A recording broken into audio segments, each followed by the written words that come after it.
With his back to the wall, Napoleon was defiant. Having lost the military war against the Allies, he proceeded to lose the political war in Paris by refusing to conciliate the notables. He made an initial gesture towards them by ordaining that the Senate and Council of State should join the Chamber of Deputies in a joint session of the legislature, but spoiled the effect by appointing one of his own placemen as president of the session. Bourgeois hostility was redoubled by emergency cuts in salaries, the collapse of the stock market, the acquisition by the Allies of frontier factories, as at Liege, and new taxes. The emperor reintroduced the droits réunis on alcohol, tobacco and salt, doubled the patent and increased the normal rate of taxation by 30 centimes. To cap all, the French people were about to experience the horrors of war as French territory was invaded for the first time since 1792. By the beginning of 1814, Napoleon no longer had significant support in France outside the army. The property classes were angry that all their concessions to the emperor had been in vain. They had had to see their sons serve in the wars, see all the money they had spent on substitutes in the draft and previous years spent for nothing, and now they faced business ruin. They were also under physical threat from a number of directions, from the Allied invaders, from peasants hungry for a redistribution of land, from the extraordinary commissioners Napoleon threatened to unleash upon them, from the volunteer militias formed from the unemployed, and from the host of deserters, draft evaders and bandits who roamed the countryside. The notables were angry that they were back with the disorder that had plagued them under the Directory. Was it for this they had made an emperor? Bonaparte's blunders meant they were now back with the dilemma they sought to avoid by opting for the imperial third way. They did not want the restoration of the Bourbons, but they feared even more Jacobinism and the levy en masse. However, the Bourbons came to seem an increasingly attractive bet after Louis XVIII's decree of February R3, in which he declared that he would accept the revolutionary and Bonapartist land settlements and not attempt to tamper with national property. It was therefore in an atmosphere of high tension that the legislative body met in plenary session on the 19th of December R3. Apparently conciliatory, Napoleon promised to consult the legislature on all peace proposals, and 2 commissions were elected to study Allied overtures. The Senate gave the emperor its full backing, but the chamber censured him for continuing the war, and a charter incorporating the criticism was adopted by 229 votes to 31, a clear warning to Napoleon had he been minded to heed it. He responded by declining to print the charter, refusing even to contemplate peace, and finally by dissolving the legislature. You are not the representatives of the nation. The true representative of the nation is myself. France has more need of me than I have need of France. On New Year's Day R4 he made his intransigent attitude clear by hinting that, if the war effort was impeded by the notables, he himself would head a Jacobin revolution to sweep away all existing privilege in France. Napoleon's position seemed hopeless, but the Allies were far from unanimous in their intentions after Leipzig. In November R3 a conference at Frankfurt broke up in dissension. The stumbling block was the Western European powers increasing unease with the presence of Russia in the West. The sleeping giant that had been aroused from its slumbers on the steppes could turn out to be as great a threat to them as to Napoleon. Austria, having regained all her possessions, wanted to offer Bonaparte the natural frontiers, foreseeing that his downfall would benefit Russia and Prussia but not herself. Why should she collude in the Tsar's dream of a triumphal entry into Paris? Sweet revenge for Napoleon and Moscow in R2. For balance of power reasons, too, Britain was inclined to go along with Austria, always provided France did not retain Antwerp and the Scheldt. The Machiavellian Bernadotte, representing Sweden, had his own reasons for opposing an invasion of France. He actually hoped he would be summoned back as the next emperor after a coup by the notables dislodged Bonaparte. To save face, the feuding allies offered Napoleon the natural frontiers in November R3, imagining that the emperor would refuse and that in the meantime they could hammer out a common policy. Napoleon dithered, then surprised everyone by accepting the terms, though, oddly, he would not allow his acceptance to be promulgated in France. Meanwhile in Britain there were second thoughts, once it was understood that natural frontiers must inevitably collide with British insistence on a neutral Belgium. Castlereagh, the British Foreign Secretary, travelled to Basel in some alarm. There he was able to make common cause with Metternich, who realized that he needed British support to counter the Tsar and that the only way forward for Austria was to continue the war. The Allies therefore replied early in 1814 that the natural frontiers terms were no longer on offer, that France would have to accept the pre-1792 boundaries. This enabled Napoleon to present the Allies in propaganda terms as ravening wolves, intent on destroying France. The hollowness of their claim to be waging war only on the Emperor of France, not its people, was now evident. With Wellington advancing in the extreme south of France, Napoleon made an 11th-hour effort to remove the Spanish peace from the board and get the peninsular veterans to the eastern frontier by offering Ferdinand the throne of Spain. By the Treaty of Valnay in November R813 Ferdinand accepted these terms, though with Wellington advancing into France they were a pointless concession anyway. It did not suit Napoleon's enemies, internal as well as external, that Spain should be wrapped up so neatly. Ferdinand found himself unable to leave Valnay for the Pyrenees until March R4. Balked politically at every turn, Napoleon determined to go down fighting. On paper his position was hopeless. He had 80,000 exhausted survivors of the grim campaigns of 1813 to set against an allied force of 300,000, with tens of thousands being added to its muster rolls every week.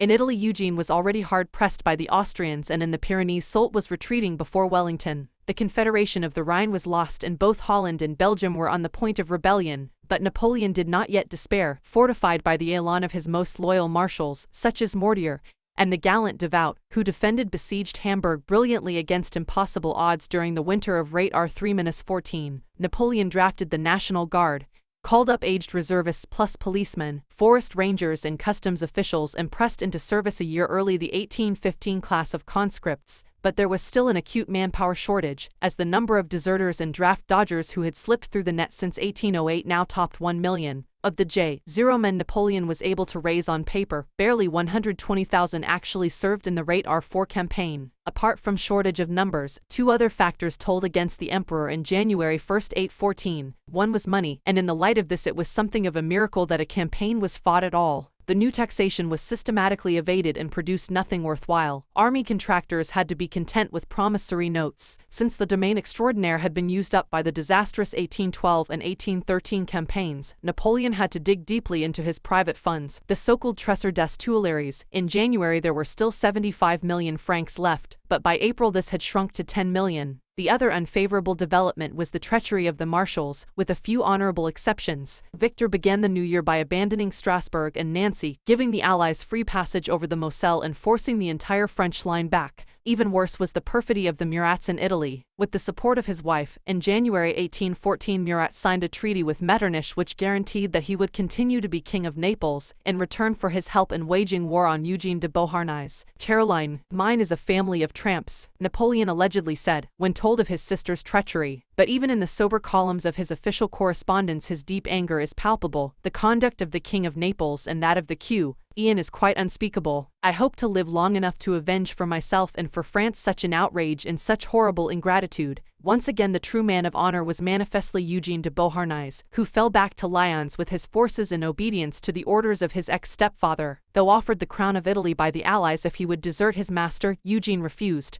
As he wrote to his mother, the emperor's star fades, but that is simply a further reason to remain faithful to him. Napoleon's one hope was that the Allies might delay their offensive until the spring. But in January came news that the enemy was on the move. He therefore ordered Paris to be held and defended as a fortress. In one of his very worst errors, he appointed Joseph lieutenant general to the Empress's Council of Regency, and de facto governor of Paris, since the other members of the council were Cambaceres, who had no reason to love the emperor, and Talleyrand, who was already actively intriguing against him. His only true supporter in the highest circles in Paris was his wife Marie-Louise, whom he respected as he had never respected Josephine. Never a lie, never a debt was how he characterized her, in pointed contrast to his first wife. Napoleon's brother complex was alive and well in 1814, not just in the inexplicable decision to make the man who had failed so signally in Spain his lieutenant general, but in his ludicrous sexual jealousy of his elder sibling. Napoleon actually worried that while he was campaigning Joseph would try to seduce Marie-Louise. The Allied plan for 1814 once again envisaged the operation of 4 armies. The Prussian Beilo would take half Bernadotte's army of the north,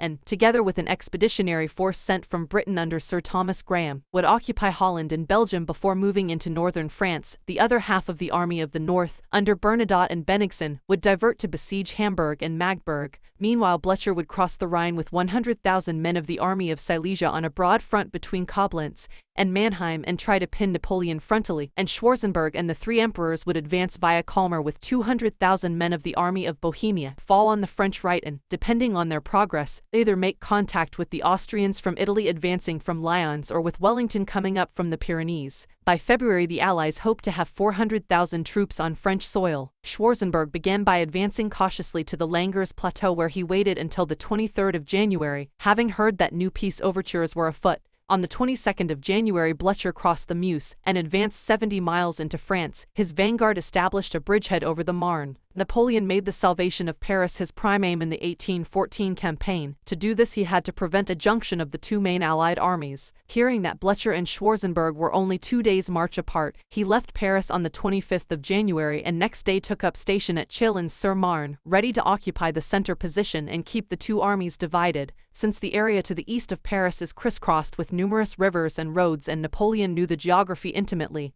He planned to fight an unorthodox campaign based on the advantage this gave him. His mode of fighting would be somewhere between regular and irregular fighting, as he could not afford the casualties he would sustain even in a victorious pitched battle. But he was gradually forced into orthodox warfare when the apathetic peasantry refused to heed the exhortation to take up arms against the foreign invader. Once again we may discern the level of cant in all the talk about a people's war. The lesson of 1812 was that peasants would take up arms only when the enemy was already defeated or in full retreat. The obvious solution for Napoleon was to declare a levy en masse, as in 1793, and this was in fact what the Allies most feared. Although he toyed with the idea, he rejected it decisively, as it would transfer power to local Jacobin leaders. Napoleon was never more the man of the right than when he declared, "If fall I must, I will not bequeath France to the revolutionaries, from whom I have delivered her." First blood in the campaign was drawn by Mortier, with whom Blücher fought a sanguinary but indecisive battle at Bar-sur-Aube on the 24th of January. When the emperor came on the scene at Chalons, with Ney and the young guard,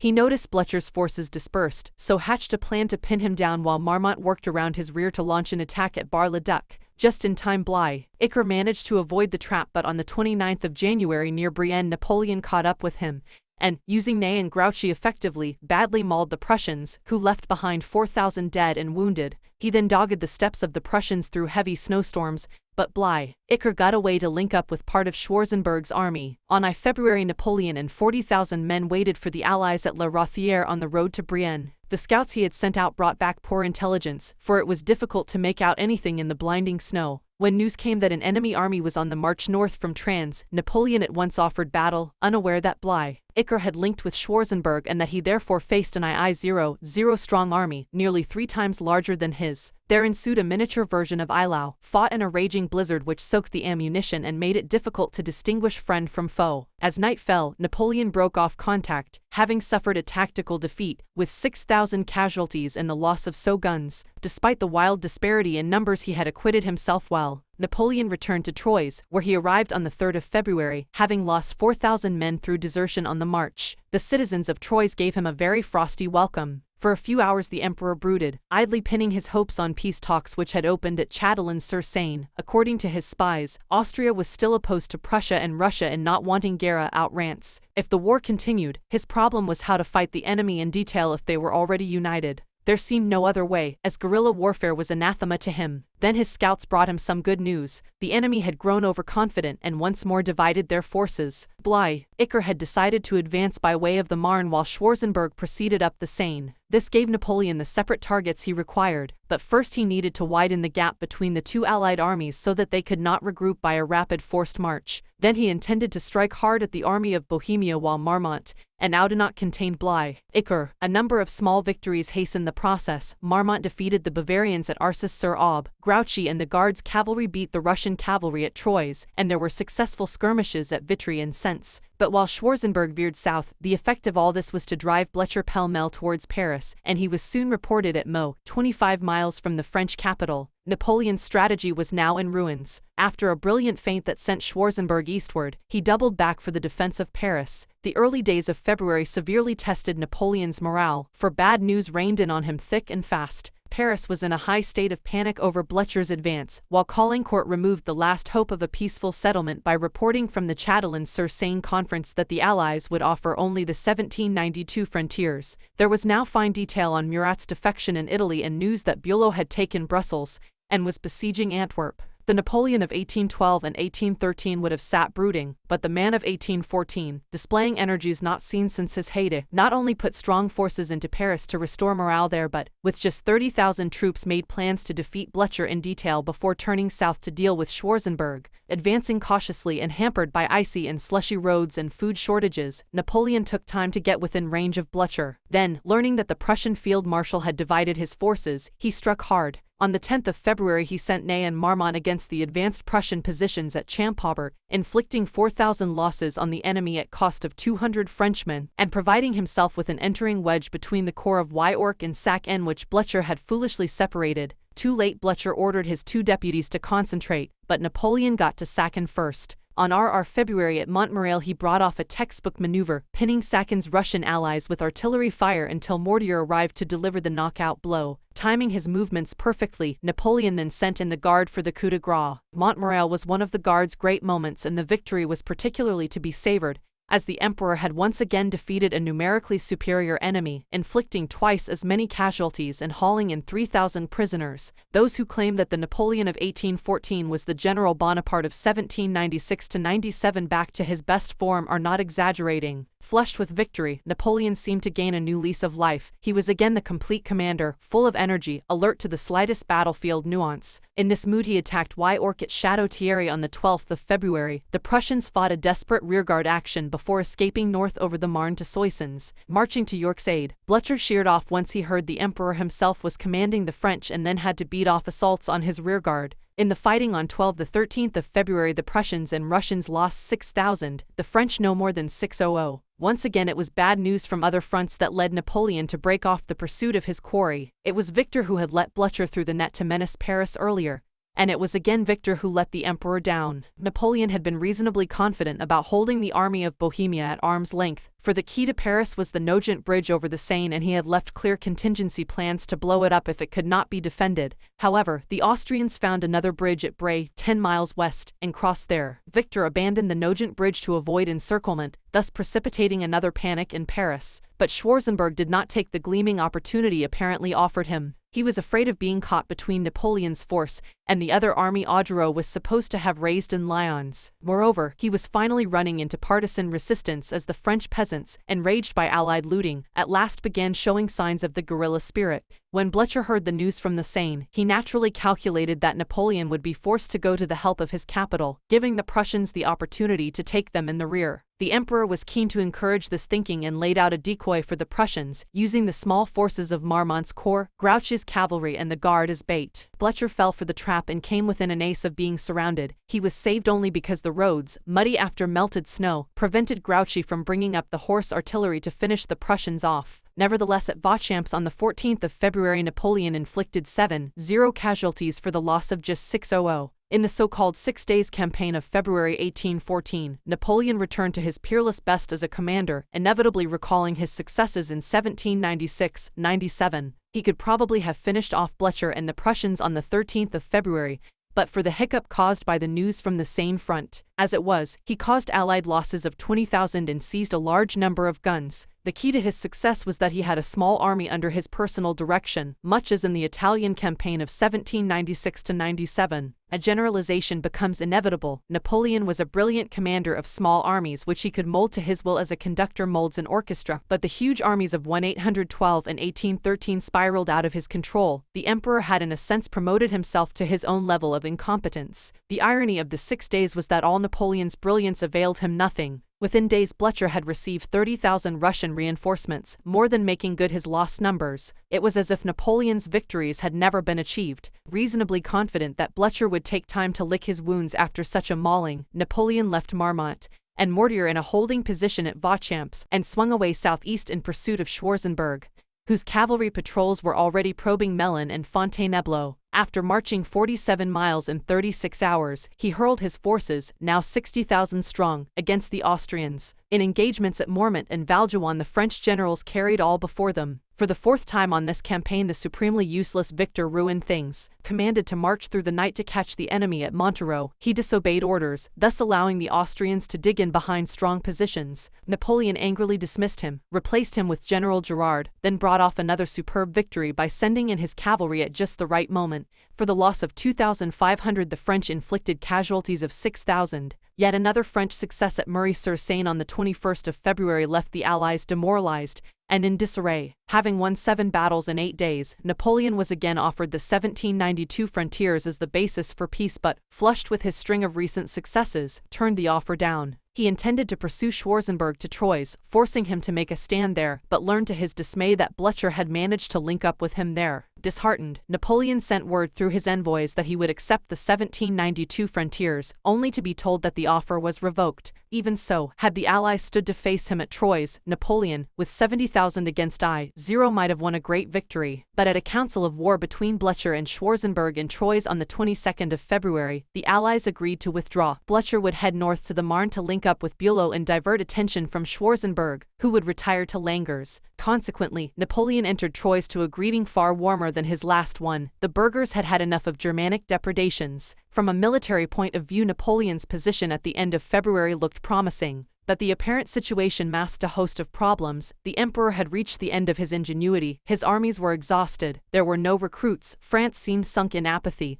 and morale in the army failed to pick up. Ominously, too, the Allies' political will was growing stronger. After conferences between Castlereagh, Tsar, Kaiser and Austrian Emperor at Bar-sur-Aube on the 25th of February, and again at Chaumont on the 1st of March, it was agreed that Britain would commit another £5 million in subsidies so that the war could continue for another 20 years if necessary. In the last week of February, Blücher again began advancing on Paris. Napoleon ordered Marmont and Mortier to block his advance at all costs. Meanwhile, leaving Oudinot, MacDonald, Kellerman and Gerard to face Schwarzenberg, he set off after the Prussians, hoping to take them in the rear. Oudinot engineered a deception whereby Austrian spies would think the emperor was still in Troyes. He held noisy reviews, with the air full of cries of Vive l'Empereur. But Schwarzenberg caught them off balance by suddenly ordering a general advance and defeating Oudinot at Bar-sur-Aube on the 27th of February. Napoleon's daring plan to catch Blücher also failed. Once again, Blücher escaped the trap in the nick of time and crossed to the north bank of the Marne, before withdrawing north to Aisne with Napoleon on his heels.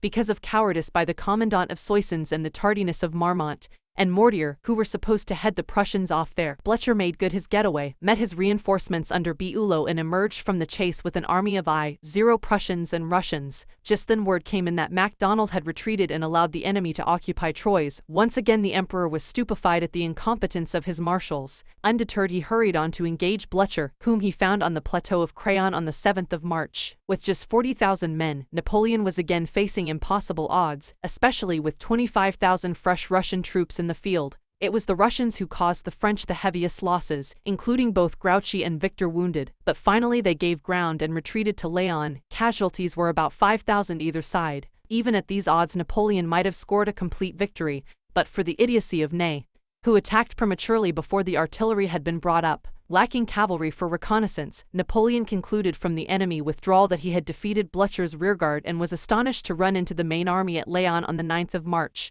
A grim struggle on Io March saw the French unable to make progress against superior numbers. Blücher fought defensively, fearing a trap. That night Weyrich probed and found Marmont's VI Corps, coming up as reinforcement, in an exposed position. He unexpectedly counterattacked and routed Marmont's corps. Another 4,000 men were lost that Napoleon could ill afford. Napoleon heard the bad news at 5 a.m. and decided to stand his ground and deflect the Prussians onto himself. It was fortunate for the emperor that at this point Blücher fell ill and handed over to his deputy. Gneisenau was overawed by the responsibility of facing the Corsican ogre, so failed to move in to finish the French off, as a good commander could have done. After a day of skirmishing, Napoleon concluded that success against such superior numbers was impossible, so withdrew across the Aisne to Soissons. In the fighting around Laon and Craon he had lost 6,000 men to the Allies' 2,000. Events were turning away from Napoleon in every theater. Caulaincourt got an extension of the offer of the 1792 frontiers until the 17th of March, but Napoleon still refused to consider this a basis for peace. For a month he had been vainly urging Augereau to appear in the field with the new army he was supposedly gathering at Lyons. At one point he exhorted Augereau to forget his 56 years and remember the great days of Castiglione. Now word came in that Augereau had given up and there would be no second army. Next he heard from Marie-Louise that Joseph was trying to organize an address to the emperor from the Council of State and National Guard in favor of peace. Angrily he exploded, and made his dark suspicions of his brother overt. Everyone has betrayed me. Will it be my fate to be betrayed also by the king? Mistrust the king. He has an evil reputation with women, and an ambition which grew upon him while he was in Spain. The emperor was still full of fight. When the allied general sent Priest incautiously ventured ahead of the main army to take Reims, Napoleon fell on him and inflicted 6,000 Russian casualties for 700 French losses. But he was still no nearer shaking off the tentacles of the two armies under Blücher and Schwarzenberg. He made a final attempt to break the impasse by marching on Troyes, keeping Schwarzenberg pinned there while he cut Blücher's communications with Strasbourg and made contact with the strong French garrisons at Metz and Verdun. At first Schwarzenberg seemed to be retreating, but suddenly changed tack and concentrated his vanguard at Arcis-sur-Aube. There the two armies collided on the 20th of March. The French took the town, only to come under very heavy enemy counterattack. The engagement with Schwarzenberg at Arcis-sur-Aube miscarried when the emperor was unable to deploy the numbers he needed, as Blücher had meanwhile defeated Marmont. Napoleon, victorious against the Bavarians on the Allied right, was nearly killed when a shell exploded directly under his horse. Some describe the incident as a suicide attempt or manifestation of death wish, for, seeing a howitzer shell just about to explode, the emperor deliberately rode his horse over it. The animal was killed instantly, but Napoleon got up without a scratch. Many times later he would regret that he had not died on the field of Arcis. The French had the better of a nocturnal skirmish with Schwarzenberg's vanguard, but next day the entire 80,000-strong army of Bohemia appeared. Having only Z8-0 to pit against them, Napoleon withdrew, leaving Audenot to cover the retreat. From 3:06 p.m. on the ZRSD, a grim battle raged around Arcis, in which the French rearguard was badly mauled before getting away. This time the French managed to complete an evacuation by bridge, and then blow it up. Losses at Arcis were 3,000 French and 4,000 Austrians. Undaunted, Napoleon did not do the obvious thing and march for Paris, but made for Saint-Dizier, hoping to cut off Allied supply lines. At first the Allies seemed likely to fall for this decoy, and began pulling their forces back from the advance on Paris. But then a letter from Napoleon to Marie-Louise was intercepted. Talleyrand had for some time been advising the Allies that the emperor was deeply unpopular in Paris, and there was a strong royalist party there, but the Russians, particularly, were not convinced, suspecting Machiavellianism on Metternich's part, for Talleyrand was Metternich's creature. Now in the clearest possible terms they found Napoleon admitting to his wife the truth of this, and, incidentally, revealing his own strategy. I decided to make for the Marne and his line of communication, in order to push him back further from Paris and draw nearer to my fortress. I shall be at Saint-Dizier this evening. After reading this, the Tsar, on the advice of Bonaparte's oldest enemy, Pozzo di Borgo, changed his mind and argued strongly for an advance on Paris. The Allies united both armies and, 80,000 strong, advanced smoothly down the Marne towards Paris. Marmont and Mortier tried to bar the way but were swept aside at La Fère-Champenoise on the 25th of March. Napoleon meanwhile spent 4 days in a fool's paradise at Saint-Dizier, vaguely wondering whether he dared call a people's war. He was aroused from his fantasy on the 27th by news that the enemy would be in Paris before him. Marmont and Mortier fought the last battle at the foot of Montmartre on the 30th of March. The National Guard defended courageously at Belleville and the Cherin Heights, as did Moncey at the Porte de Clichy, and made the Allies take significant losses as they fought their way into the suburbs. In the end, though, they were simply overwhelmed by superior numbers, and on the evening of the 30th Marmont signed the capitulation of Paris. Elsewhere in France resistance had collapsed. Lyons, from which so much had been expected, fell on 2-hour march, joining a long list of important provincial cities that were in hostile hands. In mid-February Wellington commenced his advance from the Pyrenees. He defeated Soult at Orthez on the 27th of February, as a result of which Bordeaux rose against Bonaparte and opened its gates to the English on the 12th of March. On the 24th the hopelessly outnumbered Soult abandoned field operations and took his army inside the walls of Toulouse. 3 days later Wellington began besieging it, forcing Soult to withdraw after a sanguinary encounter on the 10th of April. The venal marshal actually achieved his finest hour in the last days of the 1814 war by trying to link up with Suchet, who had at last been forced out of Catalonia. Soult was still in the field when Toulouse declared for the Bourbons, and on the 12th of April Wellington entered the city in triumph, to learn of the amazing denouement in Paris. 6 days earlier, on learning that the Allies had stolen a march, Napoleon set out for Paris with a small force, hoping to marshal the city's defenses. He got as far as Fontainebleau before he heard of Marmont's surrender. His response was stupefaction. Could it really be true that Joseph had done nothing to fortify the city and had then bolted in a blue funk? Sadly, this turned out to be the case. Joseph had not raised the numbers of defenders Napoleon expressly asked him to, had no gunners to service the artillery park at Vincennes, and spent most of his time conferring with Talleyrand on the best terms he could obtain from the Allies for himself. Napoleon raged impotently. It is the first time I have heard that a population of 300,000 men cannot survive for 3 months, he said of the inexplicable failure of Paris to survive even 1 hour of siege. It is said that the city did not fight because all quarters save the working-class suburbs hated Napoleon, that Parisians feared it would be sacked and gutted if they resisted, and because Joseph had left them without fortifications, but none of these alleged reasons convinces. For once the age-old French cry of nous sommes trahis expressed the plain truth.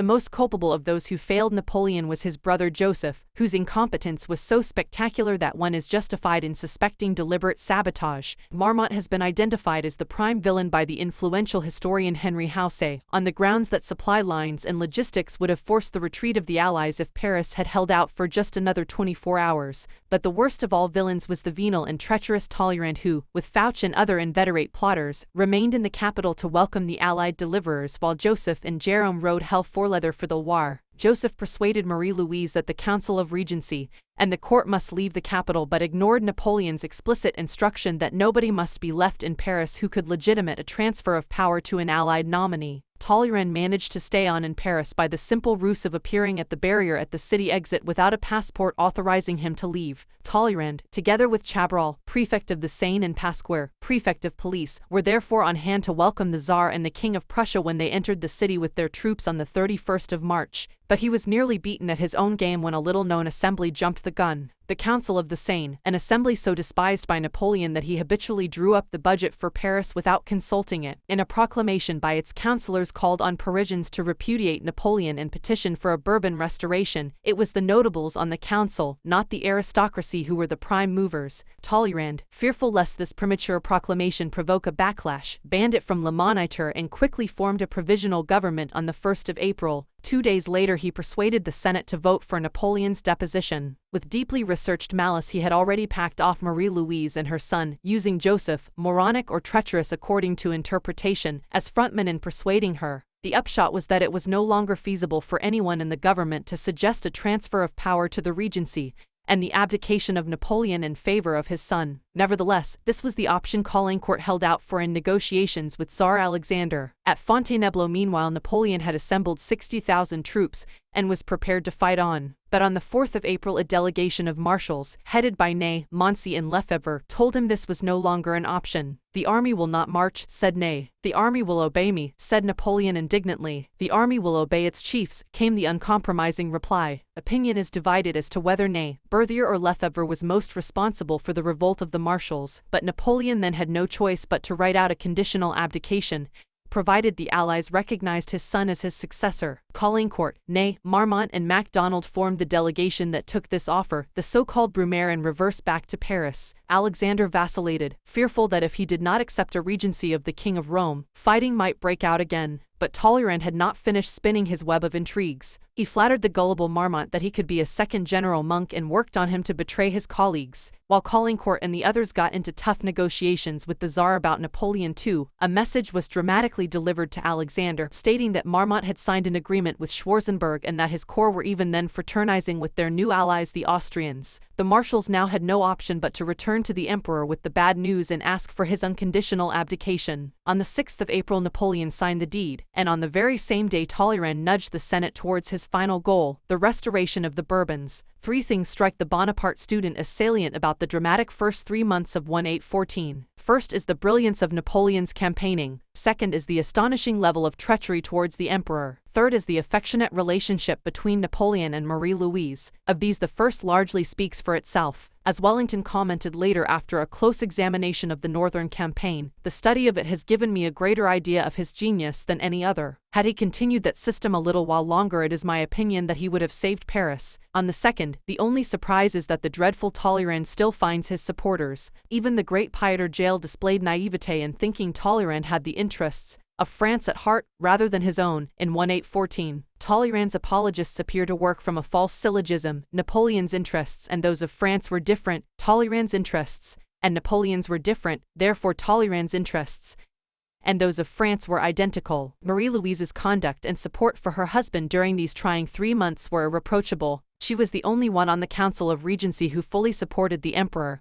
and was continually thwarted by Joseph and Talleyrand. Despite the danger that the Paris mob, enraged by the Allied siege, might in exasperation visit on her, the fate it had meted out to Marie Antoinette. She wanted to stay and fight and was overborne only when Joseph produced a letter from Napoleon written on the 8th of February. This contained the following: "If I'll lose a battle, get the Empress and the King of Rome to leave for Rambouillet. Never let the Empress and the King of Rome fall into the hands of the enemy. I would prefer my son to be killed rather than see him brought up in Vienna as an Austrian prince." Marie-Louise made it plain in a letter to Napoleon on the 29th of March that she thought this was bad advice. "They insist on my going. I should have been quite brave enough to stay. and I am very angry that they would not let me, especially when the Parisians are showing such eagerness to defend themselves. But the whole lot of them have lost their heads except me, and I believe that in a day or two you will tell me I was right in not wanting to evacuate the capital for a mere IS-0 cavalryman who would never have got through the streets. I am really angry at having to go. It will have terrible disadvantages for you, but they pointed out to me that my son would be running into danger, and that was why I dared not gainsay them once I had seen the letter you wrote to the King SC. Joseph. In further letters she revealed the true caliber of Joseph. He had asked her to intercede with her father, the Austrian emperor, to make sure the Bonaparte family did not suffer from France's humiliation. Yet most of all, Marie-Louise's correspondence in early 1814 reveals a woman still very much in love with her husband. She may not yet have been a woman of the world, she would come to that later, but she had no doubts about her heart. Two letters in particular show something of the inner woman. On the 2nd of February she wrote, "I myself am growing very brave since your latest successes, and I hope I don't deserve to be called a child any longer. That's what you used to like to call me before you went away." And on the 10th of March she wrote, to commemorate the anniversary of the birth of her son in 18U, "I have been thinking about you so much today. It is 3 years since you gave me so moving a proof of your love that the tears come whenever I think of it, so it's an exceedingly precious day to me." It was Napoleon's misfortune that, sunk in self-pity and depression, he seemed unable to respond to her once he had abdicated. In more ways than one, it now appeared, he seemed ready to give up on life.